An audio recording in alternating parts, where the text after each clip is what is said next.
आजकल एक नाम की खूब चर्चा हो रही है और वो नाम है औरंगजेब। जब से विकी कौशल की फिल्म छावा पर्दे पर रिलीज हुई थी, तभी से इस नाम का जिक्र होने लगा था। देश की राजनीति में मुगल शासक औरंगजेब इन दिनों चर्चा में है और समाजवादी पार्टी के नेता अबू आजमी के इसकी महिमा मंडन करने की कोशिश को लेकर विवाद बढ़ गया है।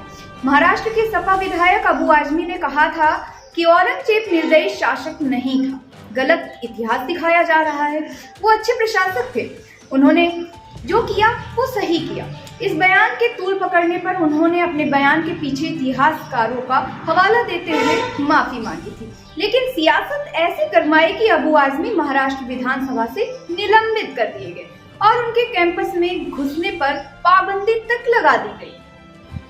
वैसे छावा फिल्म देखने के बाद आपको काफी कुछ इतिहास के बारे में मालूम चल ही गया होगा, लेकिन बहुत से लोगों को एक बात हैरान करती है कि जो सम्राट दिल्ली की गद्दी पर बैठा, हिंदुस्तान पर लगभग 50 साल राज किया, उसे दफनाने के लिए 1200 किलोमीटर दूर क्यों ले जाया गया।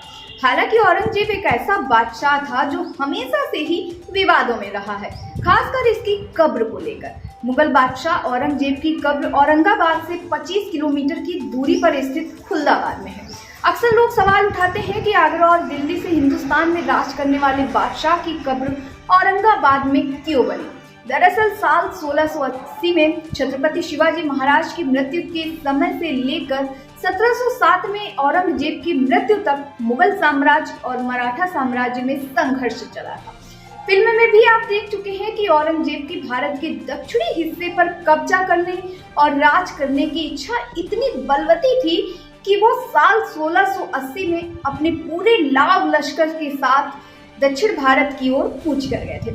उसके साथ मुगलों की विशाल फौज, 3 बेटे और पूरा हरम था। औरंगजेब एक बार दक्षिण जाने के बाद दोबारा दिल्ली कभी नहीं लौटा।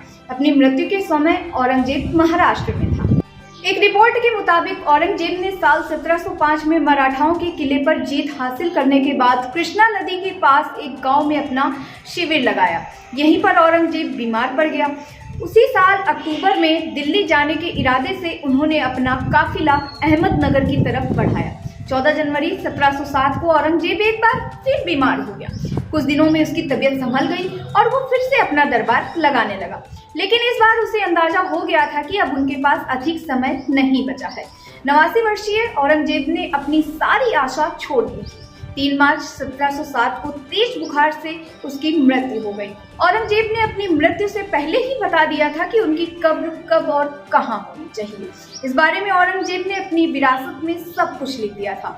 उसने कहा था कि उनकी मौत पर कोई शोक न मनाया जाए, न ही किसी तरह का कोई समारोह आयोजित किया जाए।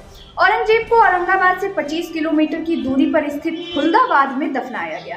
यहीं पर मुगल बादशाह औरंगजेब की कब्र मौजूद है। कहा जाता है कि औरंगजेब चाहते थे कि उनका मकबरा बिल्कुल साधारण हो, उसे बनाने में अधिक पैसा खर्च न किया जाए। पहले उनके मकबरे को कच्ची मिट्टी से तैयार किया गया था, लेकिन बाद में लॉर्ड कर्जन उस पर संगमरमर मढ़वा दिया था। फिलहाल औरंगजेब की कब्र पर आपकी क्या राय है, कमेंट करके जरूर बताएं।